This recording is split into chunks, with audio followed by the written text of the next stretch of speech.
Olá, sejam bem-vindas a mais um episódio do QG Cast, o podcast da QG Feminista.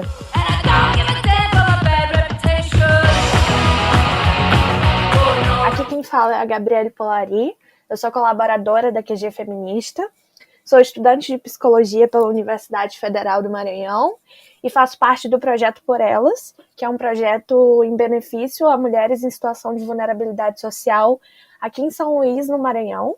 E hoje eu estou com a Tamílis e com a Valéria, que são psicólogas e vão se apresentar melhor para vocês agora. Olá, eu sou a Tamílis, eu tenho 30 anos. Queria, antes de me apresentar, agradecer o convite. Gabriele, obrigada. Obrigada, Valéria, que vai dividir esse espaço conosco. Sou de Campos dos Goytacazes, que é no interior do estado do Rio de Janeiro. Sou psicóloga, estou formada há 5 anos. Há 3 anos eu atuo clinicamente, mas antes de ser psicóloga, eu sou do movimento social. Faço parte de uma ONG chamada Nação Basquete de Rua, que trabalha com o movimento hip hop, fazendo a ponte entre pessoas em vulnerabilidade, seus direitos em saúde e questões de cultura, educação. Sou ativista de direitos humanos, que eu prefiro englobar dessa forma. Sou uma das jovens lideranças formadas pelo NAIDS para atuar no âmbito HIV/AIDS. Enfim, é isso. É um prazer. Passo para a Valéria. Boa noite, meninas. Muito obrigada pelo convite da QG Feminista. Obrigada, Gabriele e a Tamílis, por dividirem esse tema tão precioso. Eu sou Valéria Santiago Franchini, eu sou graduada na Faculdade de Filosofia, Ciências e Letras da USP de Ribeirão Preto, do estado de São Paulo. Eu me graduei em 1991. Então, eu estou aí com 29 anos de profissão. Sou especialista em psicologia clínica, trabalho com psicoterapia de adultos, idosos e casais. Tenho experiência em atendimento psicológico domiciliar. Que mais que eu posso falar? Eu sou uma das fundadoras, uma das cooperadas fundadoras da Unipsico, que tem em várias capitais do Brasil, né? E nós temos aqui em Ribeirão Preto. Eu ajudei a fundar junto com 33 mulheres, né? Com mais 32 mulheres, né? Hoje nós temos 21 anos de cooperativa e temos homens também, somos 90 profissionais. Espero que a gente consiga bater um papo gostoso aí e levar alguma coisa de útil aí da nossa experiência. Nós estamos reunidas hoje, no mês de setembro, que é o mês conhecido como o mês da prevenção ao suicídio, para falar sobre a saúde mental, especificamente de mulheres.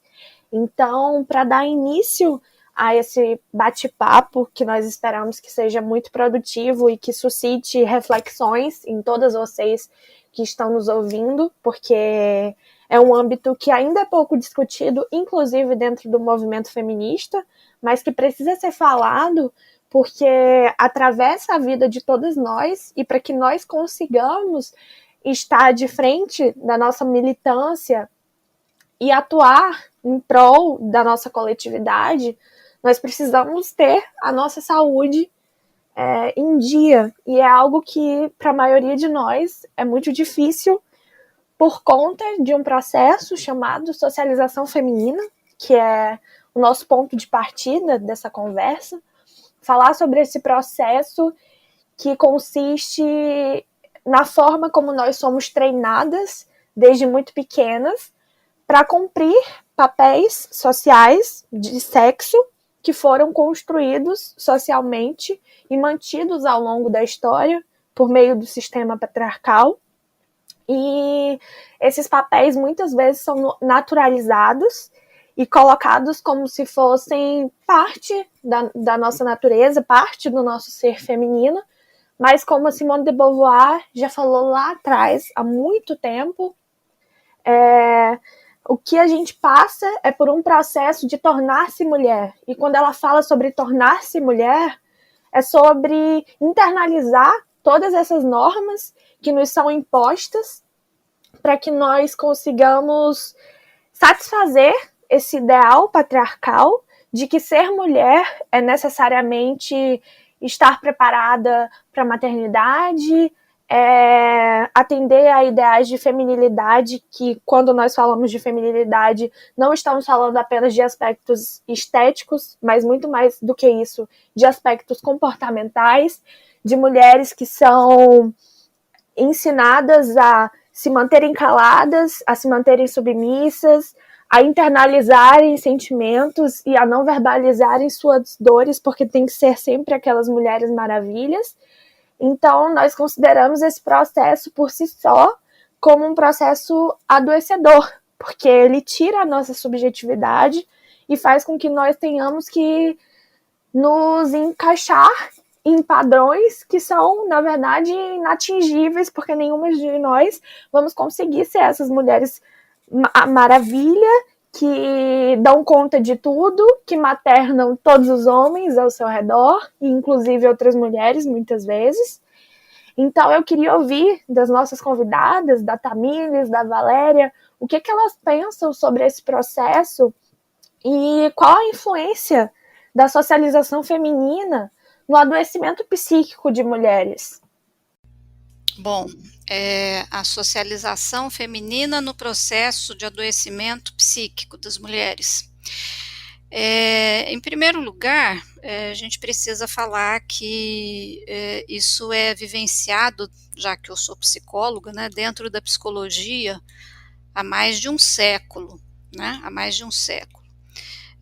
A própria psicologia nasceu mensurando, medindo, né? E continua sendo um atributo único e exclusivo do psicólogo. Medições de inteligência, medições de emoções, né? Nós somos medidos, né? Os seres humanos são medidos. E as medidas, tem medidas para homem e tem medidas para mulher, né? A ponto de que já nos foi dito que mulheres iam melhor em comportamentos verbais da escala do teste VISC, né, muito conhecido e usado até hoje, e os homens na parte não verbal, que é aquela velha história de meninas não podem entrar na ciência, na matemática, na computação, né? E a gente percebe então que essa socialização permeia a ciência e ela acaba contribuindo para piorar isso, né? A socialização feminina, como a Gabriele já colocou, ela é pautada em cima de estereótipos que nos são impostos antes do nascimento, né? Quando uma mãe descobre que vai ser filha, que está gerando uma filha, começa já a questão, né, de que é uma menina, será uma mulher, né? E quais são todas as exigências que a sociedade coloca, né? Papéis e comportamentos, né? Os papéis eu acho que já são tão falados que eu não vou ficar me atendo muito, né, às questões dos papéis que nos são impostos, né?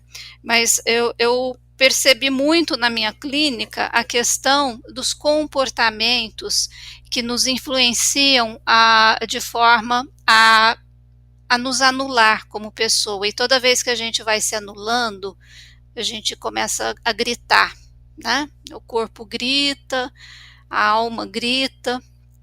Então, a Gabriele falou da Simone de Beauvoir, né? A Simone de Beauvoir diz que a mulher, ela existe a partir da ótica do homem, porque a mulher é tudo que o homem não é, né? Tem uma frase que ela coloca que a mulher é tudo o que o homem não é. A mulher é o outro, é tudo o que o homem não é. Isso para os existencialistas, né? E a Simone é uma filósofa existencialista, fenomenóloga, a nulidade, é nulidade mesmo, gente, é não, é ausência, é ausência. Então a mulher, ela é criada para não ser homem, né? Então, se ao homem é conferido, por exemplo, um comportamento de corajoso, a mulher não pode ser corajosa. Se ao homem é conferido o papel de uma pessoa proativa, com iniciativa, a mulher não pode ter iniciativa. Né? Eu não estou falando nem de iniciativa no sentido de paquera, de conquista, no sentido sexual. Não, eu estou falando no sentido de vida. Né? E isso é algo que gerou muito conflito em mulheres mais velhas e continua gerando conflitos, por incrível que pareça, em pleno século XXI. Né?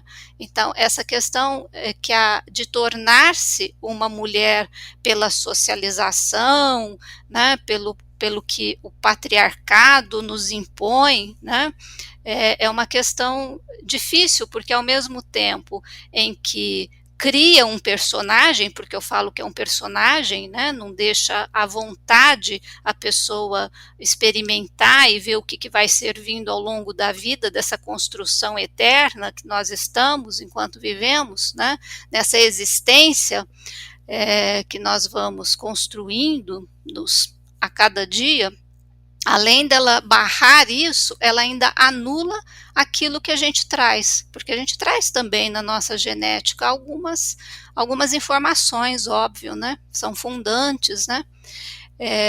Então, é adoecedor por si só. Né? Essa socialização, ela já é adoecedora por si só, porque anular alguém já é conferir o não psiquismo de alguém.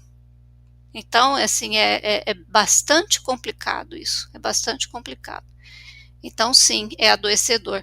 E aí a gente fala de psicopatologia, de toda a história da psicopatologia, da psiquiatria clássica, onde as mulheres eram colocadas como loucas, né? E aí tem uma história grande, né? Nós já fomos para a fogueira, depois nós fomos para os manicômios, né? E vai se seguindo, né?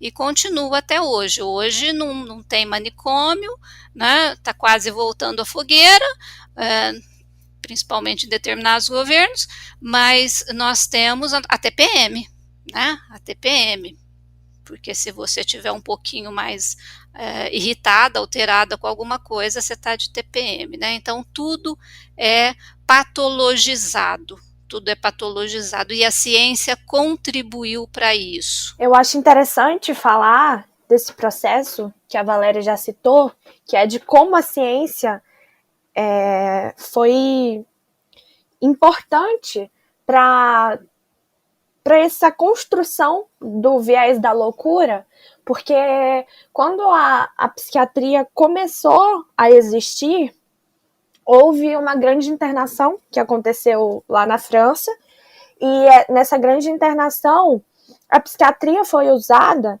como uma ferramenta de controle social e muito para controlar mulheres. Isso foi um momento da história em que se ficou muito evidente que todas aquelas mulheres que não atendem às normas que são impostas pela socialização são taxadas de mulheres loucas, de mulheres desequilibradas, de mulheres que não podem estar no convívio social.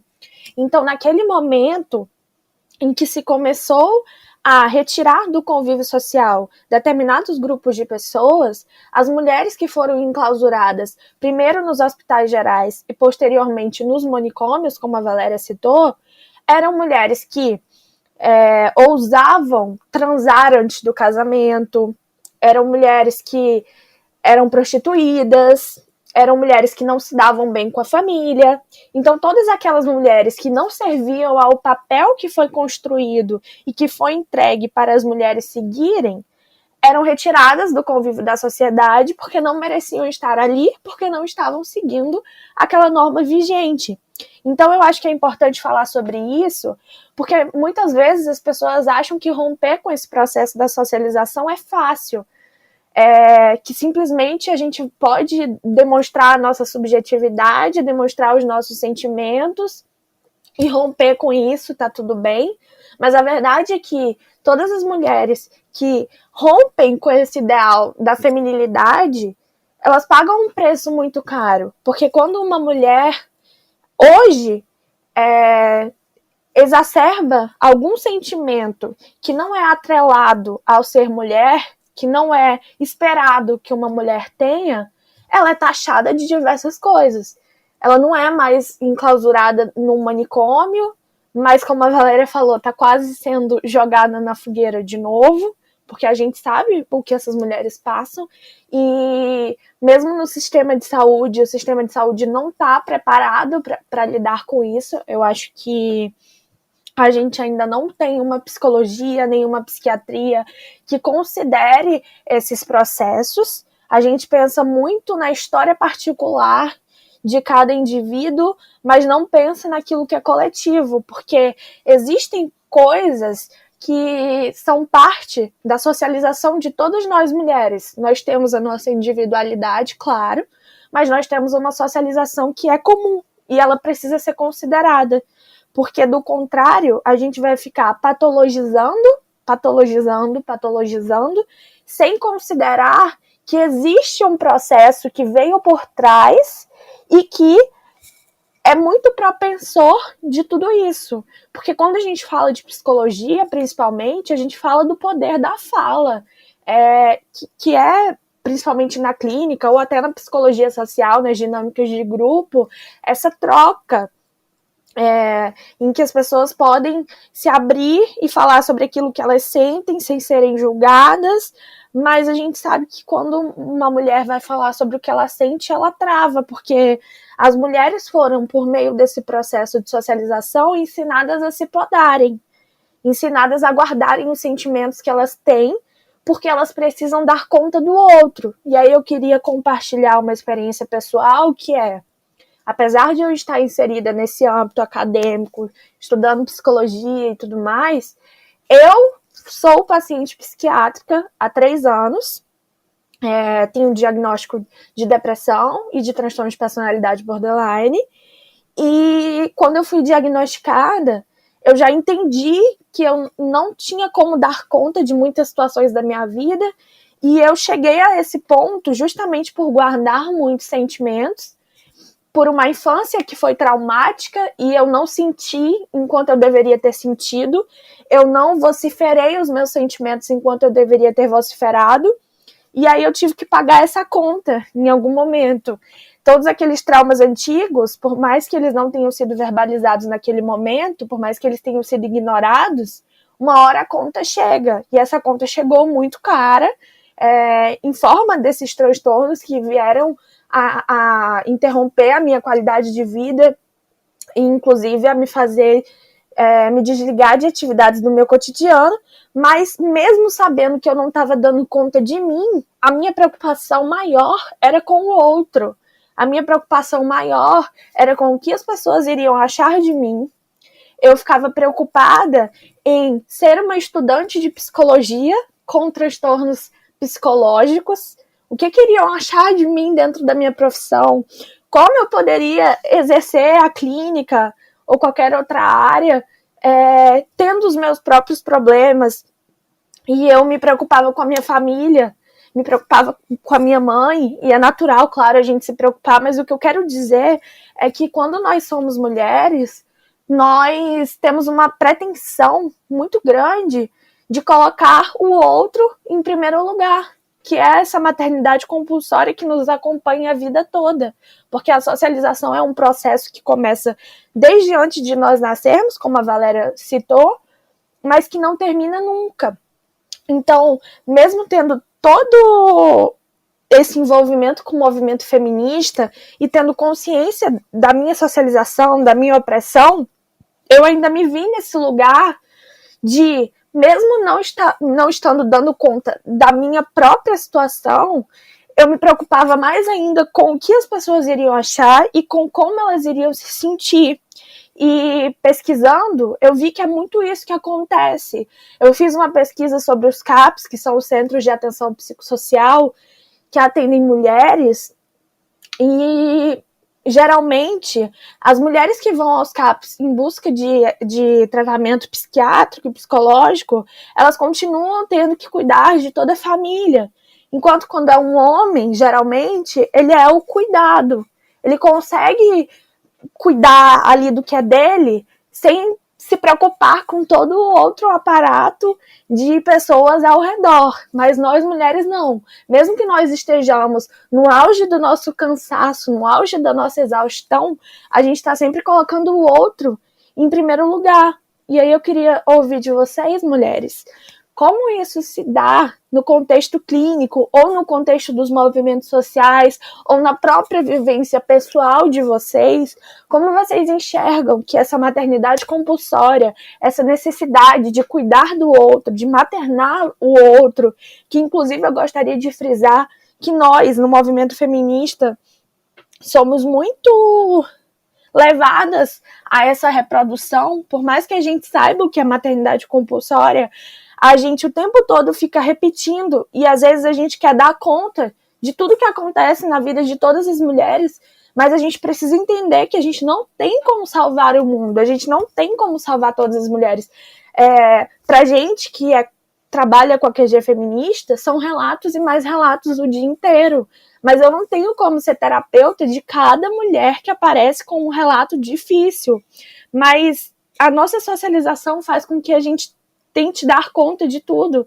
E, obviamente, esse dar conta de tudo, em algum momento, deixa de dar certo. Porque chega um momento que a gente precisa olhar para nós. E a gente não tem. Na maioria das vezes, a gente não tem esse momento, porque o nosso olhar está sempre debruçado para o outro. Como a Valéria falou, a gente é construída a partir do olhar dos homens. Então, a gente é construída para atender expectativas de outras pessoas.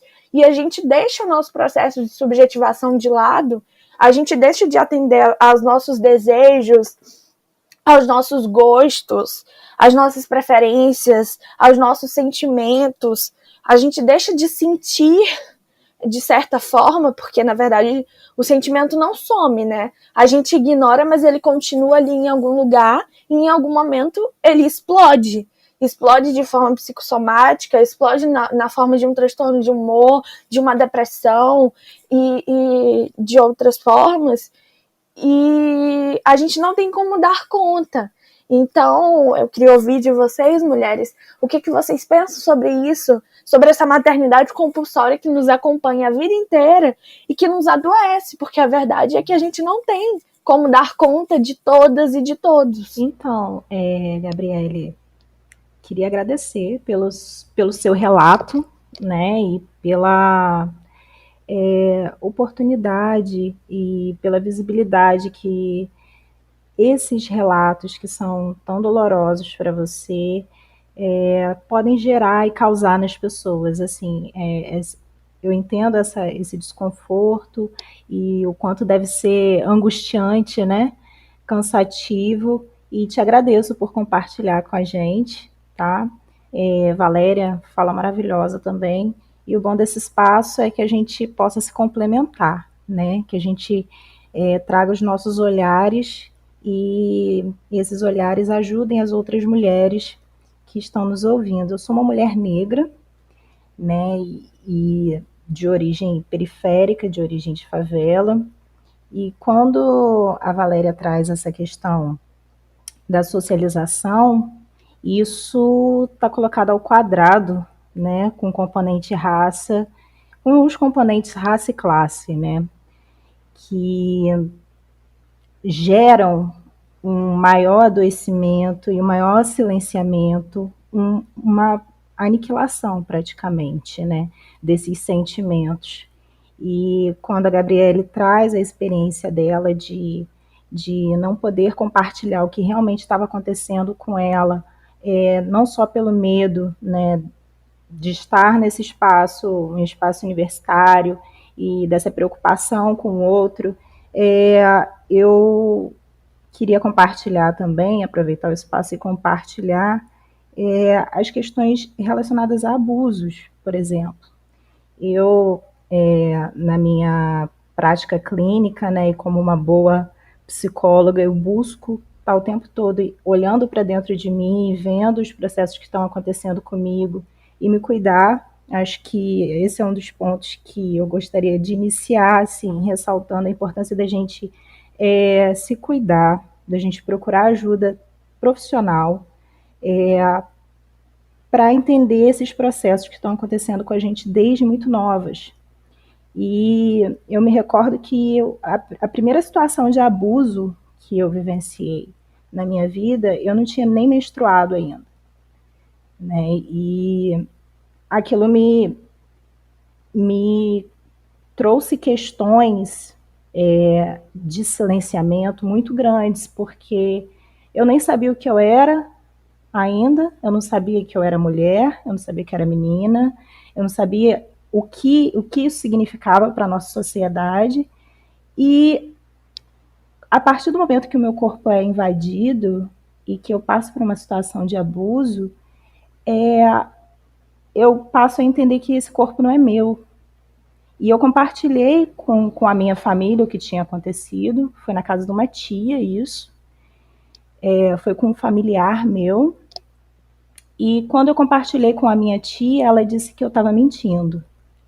Então, assim, aquele corpo, eu mesmo muito nova, eu sou ensinada que esse corpo não é meu, né? E que o que eu estava sentindo não seria acolhido pela maioria das pessoas.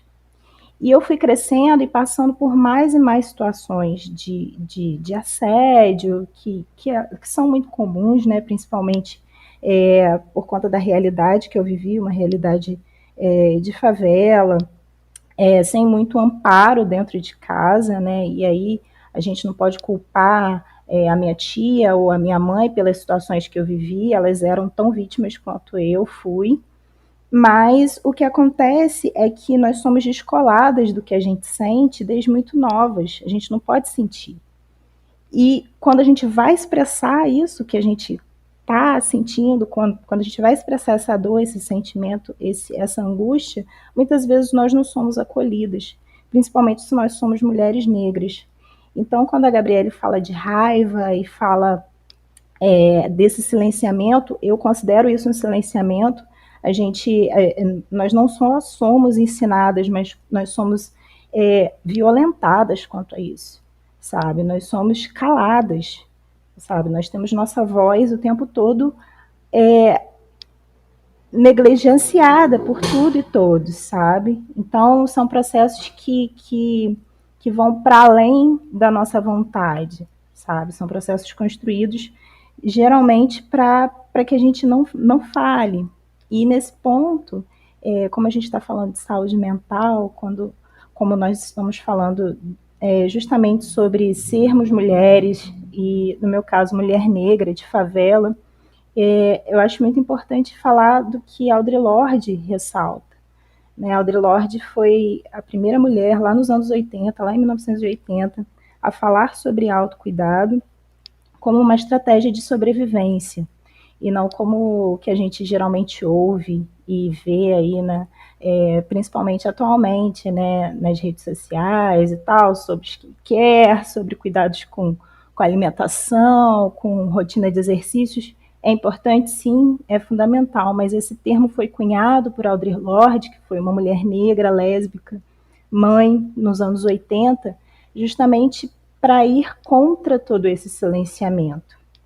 E num texto dela, que é A Transformação do Silêncio em Linguagem e Ação, ela fala justamente sobre isso que a Gabriele estava falando, da dificuldade da gente transpor esse silêncio, que é um silêncio empurrado, goela abaixo, e da gente ser coerente com o que a gente sente e mostrar isso, né? E ter a possibilidade de expressar isso de uma forma que não seja um sintoma ou de uma forma que não seja um processo adoecedor. E quantas vezes muitas de nós não vamos acumulando, né? Por falta de oportunidade, por falta de acolhimento, nós vamos acumulando essas dores e essas angústias, e isso vai nos adoecendo de formas que a gente muitas vezes não se dá conta, né? Então, essa somatória das questões de raça e de classe, somadas ao fato de sermos mulheres numa sociedade que é branca, masculina e rica, classe média, né? Nós somos justamente tudo que o mundo não é. Né? Então a gente já nasce lutando contra tudo isso. E eu, por exemplo, como uma mulher de 30 anos, me pego olhando assim, cansada, porque eu conheço como me proteger de muitas formas, eu tenho acesso a muitos mecanismos que me protegem, mas essa não é a realidade da maioria das mulheres como eu.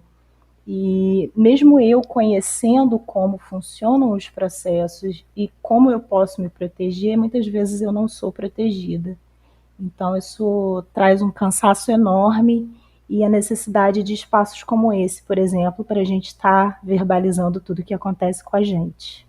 Então, Tamires, eu fiquei bastante tocada com o depoimento da Gabriele, porque dentro da própria classe, né, muitas vezes nós não nos acolhemos, né, a Gabriele com medo, né, de se colocar, de que as pessoas a julgassem, como que a Gabriele vai cuidar de saúde mental, né, e você trouxe a questão de cuidado, né, das violências que nós sofremos, porque pensar que você não pode falar alguma coisa já é uma violência psíquica, né? Porque se você não pode falar,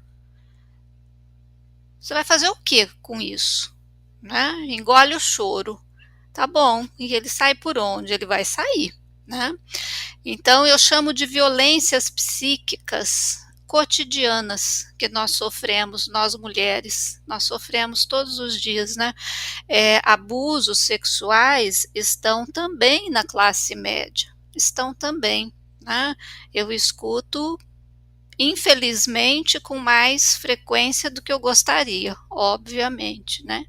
O que acaba acontecendo é assim, um silenciamento, e às vezes as mulheres passam a proteger aquela criança, aquela adolescente, aquela pessoa, mas não se pode falar nada, porque senão vai ser desmontada a harmonia da família, de quem foi o abusador, né? Que às vezes é um primo, um tio, o próprio pai. Isso acontece também na classe média, infelizmente. Agora, o que adoece, se a gente for falar assim das violências psíquicas cotidianas, elas são normatizadas, né? São normatizadas, porque, imagina, isso é coisa que todo mundo vive, é normal, como assim? Mas é o que no dia a dia adoece as mulheres, e não é pouco. Né? Não é pouco, não é para ser normalizado. A exaustão, que a mulher chega em casa e ainda sobra tarefas domésticas, que a gente sabe que no Brasil a mulher faz muito mais serviços domésticos do que homens. A administração da casa, né, desde o que tem na despensa, quando tem, até o guarda-roupa dos filhos, né, é designado tarefa de mulher. Né? Não é do homem, né? Muitas vezes a administração até financeira da casa, não é só ir ao supermercado, mas fazer o dinheiro dar, fazer o dinheiro render até o final do mês, né? A administração da agenda dos filhos, leva para a creche, busca na escola, né? Os horários, os compromissos, né? Desde da mulher mais pobre até a mulher mais rica, né? Até aquela que tem dinheiro para terceirizar, ela também tem que tomar conta da terceirização, né? E é uma cobrança, né? Uma cobrança constante em cima da mulher. A mulher tem esse sentimento que se torna comum, né? Comum, diário. Sentimento de insuficiência, ela começa a sentir que ela não dá conta de tudo, então o problema é comigo, todo mundo dá conta, ela sente cansaço, ela sente falta de energia, ela não tem tempo nenhum para cuidar dela, né? Muito menos da saúde dela, de se exercitar, de coisas básicas que o corpo precisa, né? Ela se sente, algumas outras adoecem, por incrível que pareça, mas é aquela questão, né, que nós fomos fundados em cima do homem, então o homem tem que existir na vida da mulher. Se não existe um homem, como é que faz, né? Então, as mulheres lésbicas sofrem porque, imagina, elas não precisam de homem, elas não querem homem, e as mulheres que são heterossexuais, mas que não estão no momento com um parceiro, né, também são cobradas. E, por incrível que pareça, isso também é adoecedor, porque começa a formar uma pressão que a mulher começa a se sentir estranha, né, estranha, diferente, né.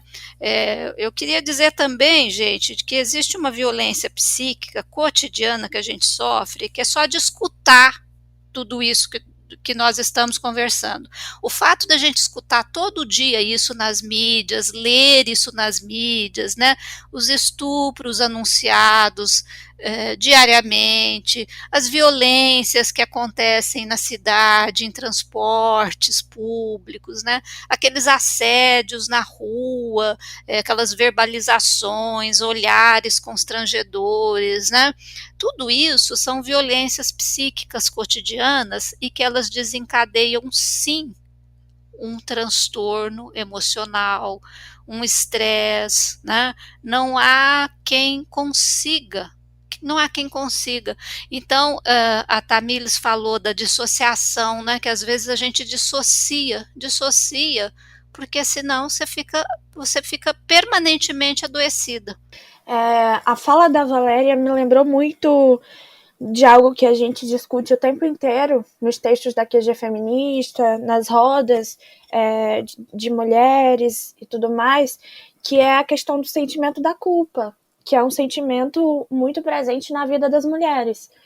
Quando a mulher não dá conta de todos aqueles afazeres que são atrelados a ela se sente muito culpada e muito inferior. Dentro de relacionamentos heterossexuais, por exemplo, existe uma pressão para que a mulher literalmente materne o homem. Então, muitas vezes a gente escuta que se o homem não melhorou, se ele não está sendo um bom homem, é porque aquela mulher não é a mulher certa. Então, se alguma coisa der errado dentro de casa, é porque aquela mulher não fez o suficiente. Inclusive agora, nesse momento de pandemia, a gente tem visto isso com muita nitidez, com as crianças ficando fora da escola. Quem está tendo que chegar em casa para ensinar a criança, para fazer aquele papel de professora, é a mãe. Todos esses cuidados são esperados das mulheres. O homem, ele trabalha fora de casa, chega em casa e é isso. E o trabalho doméstico, muitas vezes, nem é considerado pelas pessoas como um trabalho, né? Muitas vezes as mulheres que trabalham dentro de casa recebem o estigma de que sequer trabalham. E a gente vive carregando essa culpa de tudo que não dá certo ser por nossa causa. E a culpa é uma grande ferramenta utilizada pelo patriarcado para nos paralisar. Porque quanto mais culpadas nós nos sentimos, menos aptas para fazer algo de diferente a gente se sente. E falando aqui num contexto de mulheres feministas, que são as mulheres que são habituadas a nos ouvir, são mulheres que já estão muitas vezes alinhadas ao movimento feminista, eu acho que algumas vezes nós, feministas, cometemos o erro de achar que isso não sobrecai sobre nós, que a gente sabe que tudo isso acontece, então tá tudo bem, a gente não se culpa tanto assim, porque a gente entende como é o funcionamento do sistema, mas a verdade é que muitas vezes esse sentimento de culpa e de querer dar conta de tudo sobrecai de forma ainda maior sobre nós, mulheres feministas, porque, como a Valéria falou, é uma violência psíquica a gente ter que receber tantas informações das quais a gente não consegue dar conta. A gente tem que lidar com os nossos próprios sentimentos e lidar com os sentimentos de outras pessoas. Quando a gente se coloca nesse local de mulheres ativistas, militantes, a gente inevitavelmente escuta muitas coisas. No perfil da QG Feminista, a gente recebe um monte de relatos de estupro, de abuso, de diversos tipos de violência. E muitas vezes a gente se culpa por não conseguir sanar as dores de todas essas mulheres. Só que a gente precisa entender que nós, feministas, não somos terapeutas umas das outras e que não é uma estratégia eficaz nós queremos maternar umas às outras. E aí, quando eu penso nisso e numa possível solução para mitigar toda essa dor, que é não poder curar a nossa dor e a dor da nossa companheira, eu penso justamente no poder da nossa fala. Porque eu compartilhei aqui com vocês uma vivência minha, que inclusive é muito difícil de ser verbalizada, porque eu passei muito tempo guardando, e muitas pessoas ao meu redor, principalmente familiares, sempre me pediram para que eu guardasse, porque tinham esse temor de que eu fosse julgada, principalmente no âmbito profissional, no âmbito acadêmico. Mas hoje eu reconheço a força que tem eu falar sobre isso, porque outras mulheres conseguem se identificar e perceber que elas não estão sozinhas. E como a gente falou aqui ao longo de toda essa conversa, muitas vezes a mulher acha que o problema é ela, que ela é insuficiente, que ela é incapaz, quando na verdade esse sistema, eu não sei nem como expressar, ele adoece todas nós de formas diferentes, é claro. A Tamílis trouxe uma perspectiva de raça e de classe muito importante, e a Valéria trouxe que mesmo na classe média, na classe mais alta, também ocorre uma violência, mas todas nós temos em comum essa socialização que é adoecedora. Então, quando a gente deixa de falar sobre os nossos sentimentos, a gente também impede que outras mulheres se reconheçam e que a gente possa construir um canal de se ajudar, não no sentido de resolver o problema uma da outra, mas de trazer esse acolhimento que a gente não recebe do resto da sociedade. Então, quando a gente fala sobre o que a gente sente, a gente pode potencializar esses sentimentos de diversas formas, e um desses sentimentos que eu acredito que seja uma potência é o da raiva, porque a raiva é tudo aquilo que não esperam de nós. Porque as mulheres têm que dar conta, têm que saber lidar e manejar as situações, não podem sentir raiva porque as mulheres são mais delicadas, são mais propensas a lidar com determinadas situações.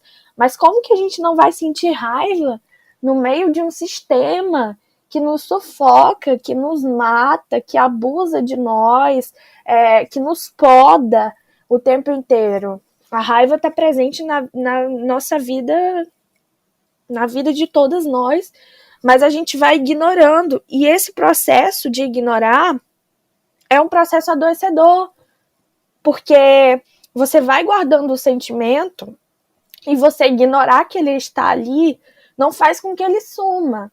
E aí eu trago um trecho do Irmã Outsider, que é o livro da Audre Lorde que a Tamílis citou, que ela diz justamente que aquele pedacinho dentro de você que quer ser posto para fora, quanto mais você o ignora, mais ele se irrita e enlouquece. E se você não desembuchar, um dia ele se revolta e dá um soco na sua cara por dentro. E eu acho que é muito isso. Os sentimentos, quanto mais eles vão sendo acumulados, mais chances eles têm de se transformar, não necessariamente numa patologia, mas num grande problema para a mulher que está guardando aquilo. Então a gente precisa começar a vociferar mais o que a gente sente e se dar essa oportunidade de nos ouvir, de nos conhecer, porque muitas vezes a gente não se conhece. A gente só se conhece sobre o olhar do outro. A gente não dá voz pra gente, a gente não tem autoconhecimento e, consequentemente, a gente não consegue ter o autocuidado. Então, mulheres, se vocês puderem falar, de acordo com as perspectivas de vocês, o que vocês percebem dentro da clínica, por exemplo, como as mulheres se enxergam e o que elas trazem na fala, porque muitas vezes o que a gente fala acaba sendo uma nova descoberta. Às vezes, quando a gente fala, ou quando a gente escreve, quando a gente expressa de alguma maneira, a gente descobre coisas que a gente nem sabia que sentia. Então, o que tem de diferente na fala das mulheres por conta desses processos? E como o sistema lida com isso? Vocês acham que o sistema de saúde mental hoje está preparado para lidar com as demandas das mulheres? Está preparado para lidar com todas essas violências que a gente sofre? Ou o sistema é mais um violentador? Ou o sistema é mais uma instância que faz com que as mulheres precisem passar mais uma vez por violências, como a gente tem visto por aí, mulheres que sofrem estupro, e o sistema faz com que elas tenham que repetir e passar pela experiência traumática mais infinitas vezes. Como vocês enxergam isso? Qual vocês acham que é o papel do sistema e o que ele está exercendo agora? Ele tem sido uma ferramenta de acolhimento ou ele tem sido mais uma ferramenta de violência? Bom, eu acredito que seja muito mais uma ferramenta de violência, Gabriele. Outro dia eu estava escutando de uma paciente que é advogada e que ela foi na delegacia de mulher com a cliente para fazer uma denúncia, né? Era Maria da Penha, e ela explicando tudo pelo qual a cliente e ela ao lado tiveram que passar, né? E ela dizia assim, gente, como que uma mulher vai denunciar? Ela ficou porque eu estava ao lado dela e eu quase que obriguei ela a ficar até o final para poder fazer o BO, mas é impossível, você já você vem de uma violência, você vai denunciar uma violência, ser mais violentado ainda.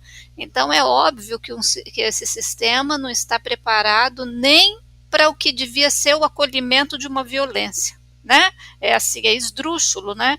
A delegacia da mulher, onde a mulher deveria ser acolhida, é a primeira instância que já a mulher tem vontade de sair correndo dali. Quando a gente fala de saúde mental, também existe essa questão, porque, como eu disse lá no começo, né, a patologização da mulher, né, a mulher ser histérica, porque a mulher reclama, tudo a mulher reclama, e essa questão de a mulher fala muito, a mulher chora muito, né, isso também é muito ruim. Isso também faz com que a mulher não se sinta à vontade para se colocar, né? Então nós temos um sistema de saúde onde a mulher fica com medo de dizer o que ela sente, o que ela não sente, aquilo que ela sente acaba sendo normalizado. Então eu lembro isso não é só de escuta de sofrimento mental, não, é na saúde como um todo. Eu lembro da minha cunhada, que é ginecologista, contando que as mulheres com candidíase, que todo mundo sabe que provoca um mal-estar tremendo, ela falava assim, no menor sintoma, a mulher da clínica, né, da clínica que tem operadora de saúde, tem um plano de saúde, ela corre e grita, pelo amor de Deus, né, e às vezes lá no hospital escola, onde ela atendia uma população de renda mais baixa, né, junto aos residentes, né, atendia mulheres, né, era residência de ginecologia, as mulheres, ela perguntava assim, mas você não está sentindo nada? Porque parecia uma couve-flor a vagina da mulher, né, mas ela sofre de tantas outras coisas que é normal sofrer, né, para a mulher é normal sofrer, né, então, de onde vem isso, né? O sistema também nos impõe isso, né? Eu acredito, você perguntou em algum momento assim, o que fazer com isso, eu acredito no acolhimento, da saúde, no falar, no verbalizar o tempo todo, seja dentro da psicoterapia, seja numa dinâmica de grupo, né, onde a psicologia social atua. A Tamílis pode falar um pouco disso, né, a partilha por si só, é muito terapêutica, ela também é fortalecedora em todos esses casos, né, e eu acredito muito numa educação feminista como ferramenta para diminuir esses estereótipos, esses que causam sofrimento, adoecimento, né? Essa educação feminista dentro da saúde mental, mas dentro da saúde como um todo, né? Em todas as outras áreas também da saúde, não só da psicologia, né? Acho que é isso. Exatamente, é dessa forma que eu penso também, que criar e fomentar espaços de partilha, espaços em que as mulheres se sintam um pouco mais seguras, porque totalmente não dá para a gente se sentir segura, né, nessa sociedade. A fala que a Gabriele fez antes, falando dessa questão da culpa, a culpa, o medo, são palavras que eu ouço cotidianamente, não só na clínica, mas também no meu trabalho com a ONG e principalmente estando com mulheres negras em favelas e periferias. Acho importante ressaltar que nós somos maiorias nesses espaços, né, e que a raça informa classe, né, não, acho que é um espaço que a gente concorda com isso, que a cara das famílias monoparentais com pouquíssimo acesso à renda em favelas é uma cara como a minha, é uma cara de uma mulher preta, uma cara que uma mulher de mulheres que cuidam dos filhos, dos netos, dos sobrinhos, né, muitas vezes sem apoio e sem o menor, sem formas de redes de proteção, de apoio e cuidado. Ou muitas vezes em lares em que as violências se somam, né, quando com um parceiro ou quando com algum homem, né, que a gente sabe que para as mulheres às vezes o lar não é um lugar seguro que deveria ser, e isso é muito grave no momento que a gente está vivendo dessa pandemia, que ficar em casa não é seguro, né? E quando a Valéria fala da questão da Lei Maria da Penha, a gente tem aí 14 anos dessa lei e a gente sabe das fragilidades, obviamente, a gente sabe das conquistas. Não estou aqui para dizer sobre que não devia ou que não deveria existir, mas a gente sabe que precisa melhorar, principalmente na realidade em que eu vejo e que eu vivo, né, em que as mulheres negras acabam não sendo protegidas justamente porque se somam esses fatores de vulnerabilidade, e essas redes de apoio acabam não existindo, às vezes as famílias acabam não podendo acolher essas mulheres, e o medo continua imperando e a culpa acaba sendo uma das consequências, né? Porque muitas vezes as mulheres são culpadas não só pela sociedade, né? Que às vezes vê uma denúncia de uma violência contra a mulher e quer culpar aquela mulher por estar naquela condição, sem levar em consideração as questões de renda e as questões dos filhos, a questão de proteção, que muitas vezes é colocada na mesa, né, para a mulher decidir se ela vai denunciar ou não, e que o número de mulheres negras assassinadas por conta da violência, né, doméstica continua subindo. Então, que a gente tem que, assim, pensar nas formas para melhorar esse sistema que a gente tem. Mas, ao mesmo tempo, isso me vem também, uma das falas que a Gabriele falou, quanto a gente não se sobrecarregar com essa responsabilidade. E eu assim, estou no movimento social há muito tempo, muito antes de estar na própria psicologia. Eu descobri que eu queria fazer psicologia no movimento social, porque aos 14 anos eu comecei a trabalhar como empregada doméstica, porque minha mãe adoeceu. E isso mudou muito os rumos da minha vida e a forma como eu encarava as coisas. E a culpa entra muito nessa questão, porque quando a minha mãe adoeceu, eu me sentia culpada pelo adoecimento dela.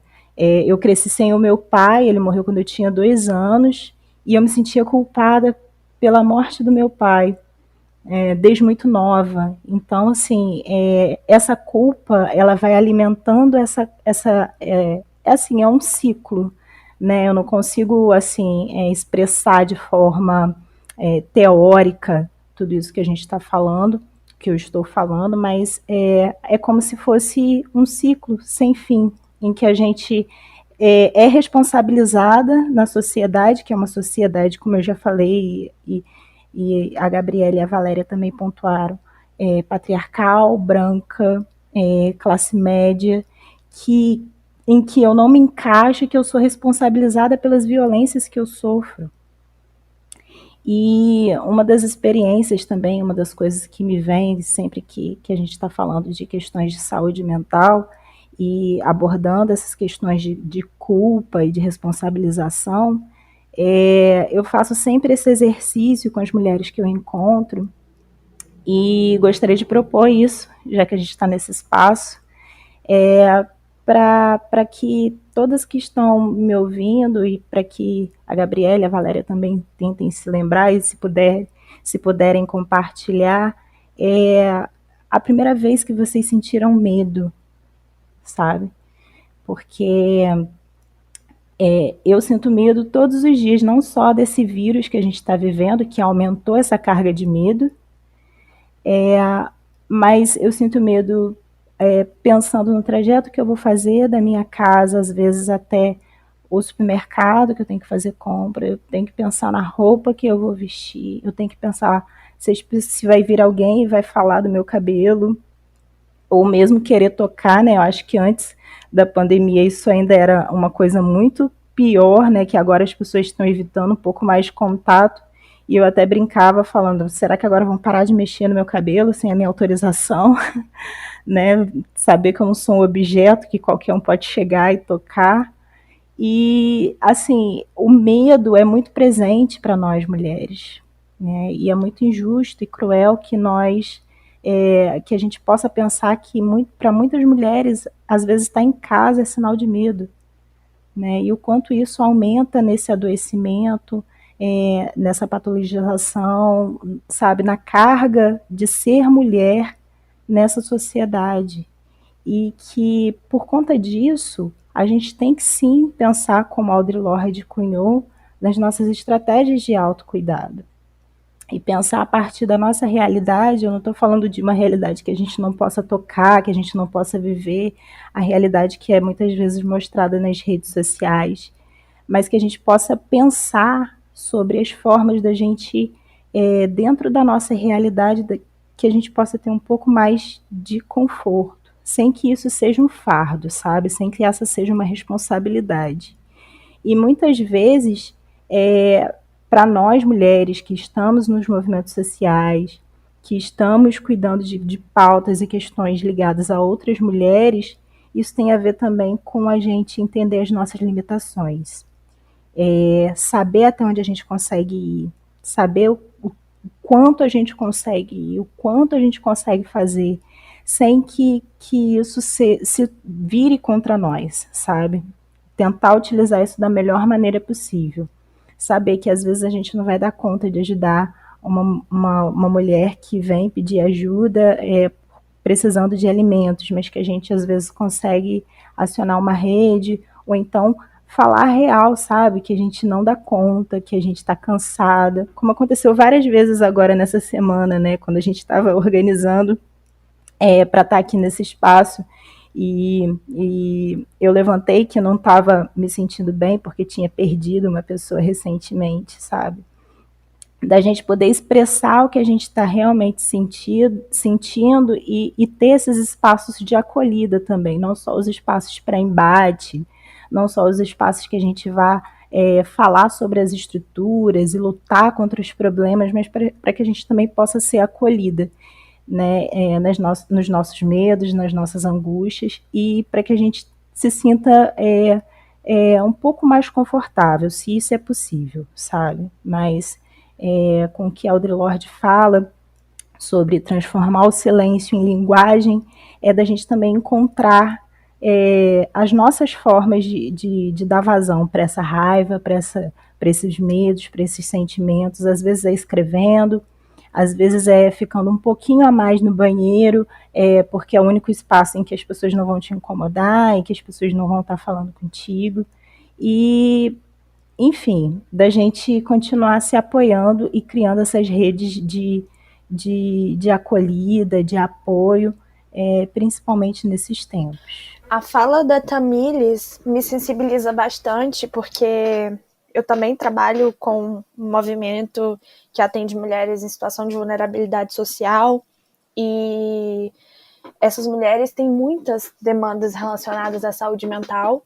Eu posso dizer com convicção que a grande maioria das mulheres que estão hoje nas ruas, vivendo em situação de rua, estão nessa situação porque não tiveram uma rede de apoio e não conseguiram mais conviver com companheiros abusivos e violentos. Então, eu escuto constantemente relatos de mulheres que apanhavam em casa e que enxergaram como única solução para sobrevivência ir para a rua.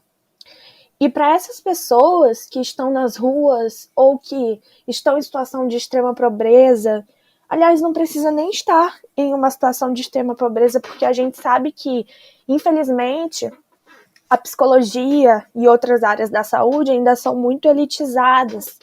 Então, muitas pessoas que às vezes são as que mais precisam do acesso à saúde mental não têm. Então, a gente precisa entender que é uma luta nossa lutar para que as redes de apoio à saúde mental continuem funcionando e funcionem de uma maneira melhor. Eu trago isso aqui agora porque nós estamos vivendo um governo em que as novas políticas de saúde mental têm retirado as verbas dos Centros de Atenção de Saúde Psicossocial e da RAPS e colocado em comunidades terapêuticas, que são comunidades religiosas, que muitas vezes não têm o aparato técnico qualificado para lidar com questões de saúde mental. E esses centros de atenção psicossocial, que são os centros aos quais essas pessoas deveriam poder buscar ajuda, estão ficando sem verba, estão ficando sem investimento. Você chega num CAPS e não tem profissional, não tem psicólogo, não tem terapeuta ocupacional, você tem que marcar infinitas vezes, porque tem uma fila de espera enorme. Então, a gente precisa lutar pelo nosso sistema de saúde pública, justamente para tentar diminuir essas mazelas e para que todas as pessoas consigam ter acesso ao sistema de saúde mental. E isso é algo que eu sinto falta no movimento feminista. Eu faço parte de um movimento de luta antimanicomial aqui no Maranhão, e a gente lida muito com essas questões, mas eu ainda posso falar que nós somos muito omissos, porque a maioria de nós não vai até as assembleias, não faz essa cobrança, não fica em cima do poder público. Então eu acho que é de responsabilidade do movimento feminista e de outros movimentos sociais lutar por isso. Então, finalizando essa conversa, é um convite que eu faço para que a gente coloque mais, tanto dentro da nossa luta de construção teórica, para falar mais sobre isso, para que a gente escreva mais sobre esse aspecto da vida das mulheres, que é o da saúde mental, e na nossa prática militante, para que a gente vá em busca de melhores condições, para que a gente defenda o SUS, defenda os CAPs, defenda a RAPS, e em outro âmbito, que é o universitário, que eu faço parte, a gente tentar ocupar esse espaço por meio de grupos de estudo, por meio de grupos de pesquisa, que falem da condição da mulher, porque, infelizmente, os grupos sobre gênero tratam de todas as questões possíveis, menos das questões relacionadas às mulheres. É o que a gente mais vê. Então, a gente precisa ocupar espaços, como a Tamílis falou, para que a gente possa dialogar sobre essas questões e buscar formas de lidar com tudo isso de forma mais amena. E a fala é muito poderosa. Esse diálogo, essa transformação da linguagem em ação é muito poderosa. Tanto para a nossa luta individual, para que a gente possa viver melhor, quanto para a nossa luta coletiva, porque a gente não vai dar conta de derrubar o patriarcado se a gente não conseguir levantar todos os dias e ter saúde para tomar um banho, escovar dente, sair de casa, porque muitas vezes é o que acontece. Existem mulheres tão exaustas e existem transtornos que aniquilam tanto a qualidade de vida das pessoas que o levantar da cama se torna muito difícil. Então, a gente não pode deixar de falar de saúde mental se a gente quer fazer uma boa prática de militância. A gente precisa ocupar esses espaços e dar mais valor para esse diálogo, e eu fico muito grata por esse espaço, porque eu quase não vejo essas discussões. Inclusive, antes do Setembro Amarelo, o site da QG Feminista não tinha muitos textos acerca de saúde mental. Então, eu convido vocês, mulheres feministas que produzem, a pesquisarem mais sobre o assunto e a produzirem mais. A gente viveu um período em que os homens escreviam sobre as condições das mulheres. Foram os homens que classificaram as mulheres como histéricas. Então, a gente sabe que os homens não deram conta da condição feminina. Quem estuda psicologia sabe que a gente estuda diversos homens falando sobre a condição das mulheres e eles não conseguem solucionar em momento algum, porque não é a condição deles. Então, a gente precisa falar de nós, a gente precisa construir os nossos próprios espaços, e eu acho que só assim a gente vai conseguir melhorar a nossa forma de lidar com nós mesmas e ajudar umas às outras, respeitando as nossas limitações. E aí eu abro espaço para as mulheres finalizarem com o que elas pensam também, não como uma solução, mas o que a gente pode fazer dentro do âmbito acadêmico, dentro do âmbito dos movimentos sociais, dentro do âmbito da clínica. O que a gente pode fazer para uma prática mais responsável com relação à saúde mental das mulheres? Bom, Gabriele, eu, dentro da clínica, o que eu me proponho a fazer é levar essa consciência e essa informação a toda mulher que chega até mim, né? Então, toda mulher, toda garota que chega dentro da clínica e aquilo que eu vejo que ultrapassa a história pessoal dela, mesmo porque essa história está emaranhada e está toda envolta desse sistema patriarcal, eu sempre tomo cuidado de mostrar isso para ela, né? Para toda mulher que eu encontro, na verdade, dentro da clínica, fora da clínica, na minha cooperativa, eu sou conhecida como a psicóloga feminista, né? E aqui em Ribeirão Preto eu já estou pegando essa fama, né? De psicóloga feminista, né? Então, em agosto eu fiz uma live junto com a minha filha sobre o direito das mulheres e na mesma semana eu mediei um encontro com a Miriam Gondeiberg, que é do Rio de Janeiro, da Federal do Rio, antropóloga que pesquisou a vida inteira, ela pesquisou mulheres, né? E ela tem um projeto maravilhoso sobre a Simone de Beauvoir. E eu acho que é isso, é continuar levando essa conscientização, né? Feminista e oferecendo sempre rede de apoio, sempre a rede de apoio. Né? A mulher, ela é cunhada, ela é criada em cima de uma fragilidade, né? Vocês falaram de medos, né? E pedindo para para compartilhar medos, né? São tantos os medos, a gente teme pela gente, depois você tem filha e você teme pelas filhas, e se tiver netas, pelas netas, e esse medo não acaba nunca, porque a violência é contra a mulher, né? Então, o medo, obviamente, é dessa violência. E também um medo da nossa fragilidade, não só dessa fragilidade em relação à violência masculina, mas porque nós somos criadas para acreditar que nós somos frágeis, né? E nós não somos tão frágeis assim, não seremos tão frágeis assim se nós nos unirmos, se nós nos fortalecermos, né? Se nós pudermos nos amar, né? Mas nos amar nesse sentido, né? De nos fortalecer. Eu vou terminar minha fala citando uma frase da Simone de Beauvoir, que fala exatamente sobre força e fraqueza.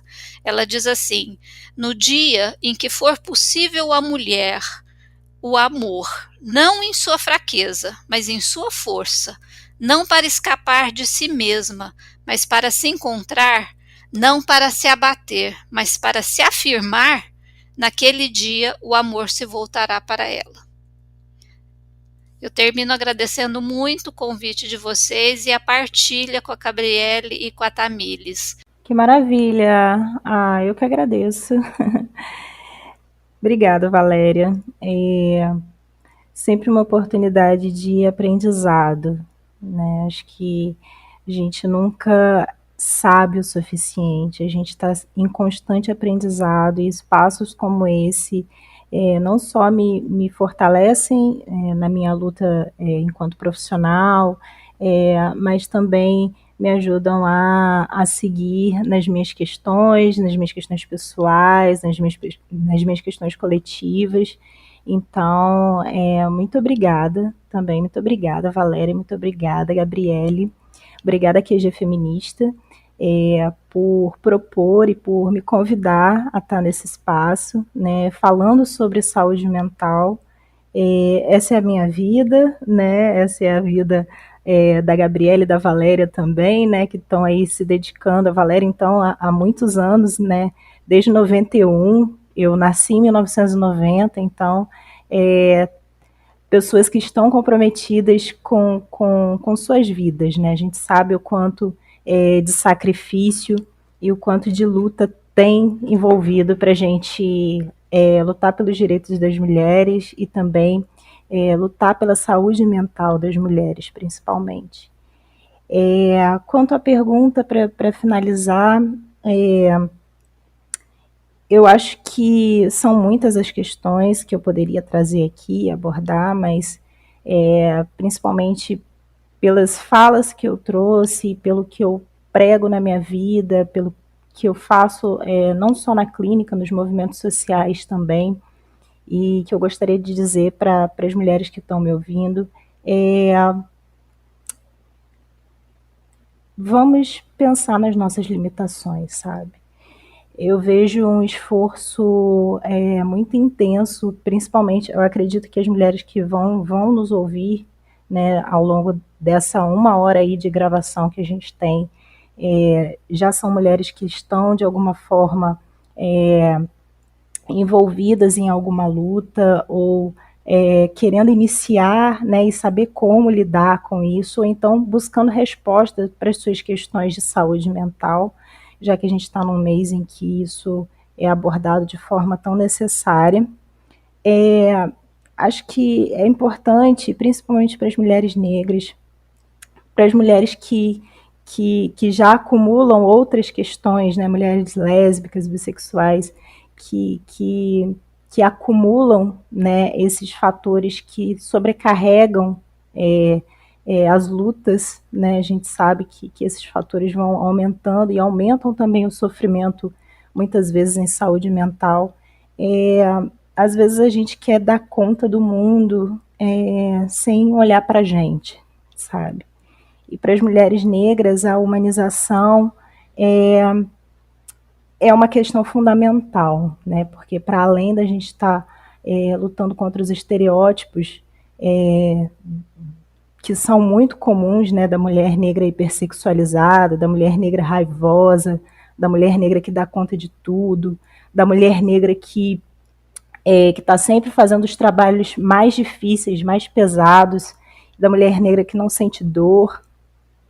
A gente tem que lidar não só com a luta contra esses estereótipos para se entender para além deles, porque a sociedade força eles o tempo todo goela abaixo das mulheres negras. A gente tem que saber entender até onde a gente consegue ir, sabe? Às vezes a gente está muito no overtime, sabe? A gente está lidando com os cuidados com a casa, a gente está lidando com os cuidados com a família, e muitas vezes a gente não se dá conta que a gente está diluída no meio disso tudo. E ainda mais agora, na pandemia.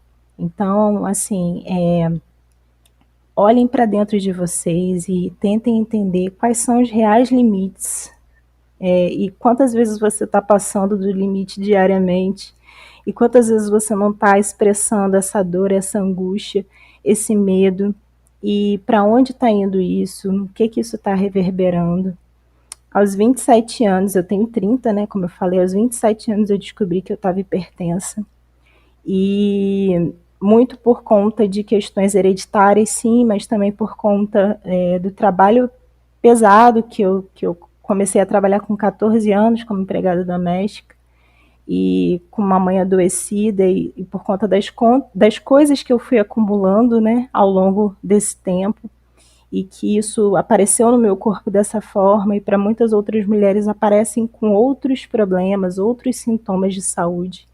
Então, assim, olhar para si não é egoísmo, né? Como a Audre Lorde falou, autocuidado não é egoísmo, é uma estratégia de guerra política, é sobrevivência, é amor, e a gente não tem como lutar e ver uma sociedade mais igualitária, uma sociedade em que a gente vença o patriarcado se a gente não estiver viva e se a gente não se cuidar. Então, priorizem os cuidados com vocês, né, para além dos cuidados com os filhos, com a casa, com o que a gente tem que apresentar, com o que a gente tem que ser profissionalmente. Vamos tentar ser mais condizente com o que a gente realmente sente, para aí sim a gente conseguir dar continuidade para essa luta que não começa agora e que não termina quando a gente partir. E muito obrigada novamente pelo espaço. Eu desejo que vocês fiquem bem, se cuidem e que a gente possa se encontrar em outros espaços também, continuar se fortalecendo. Muito obrigada.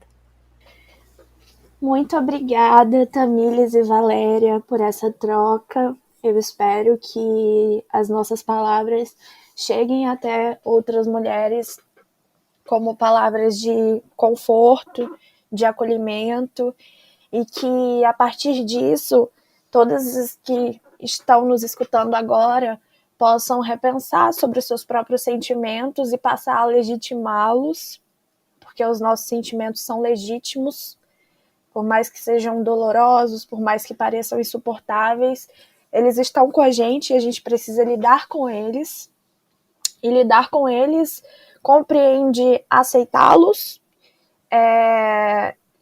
e fazer aquilo que a Tamílis bem citou, respeitar os nossos limites, respeitar até onde nós podemos ir, para que assim, com saúde, em busca do nosso bem-estar, a gente possa trocar umas com as outras, fortalecer umas com as outras e atingir o nosso objetivo, que é reverter essa lógica patriarcal que é tão adoecedora e tão prejudicial para todas nós.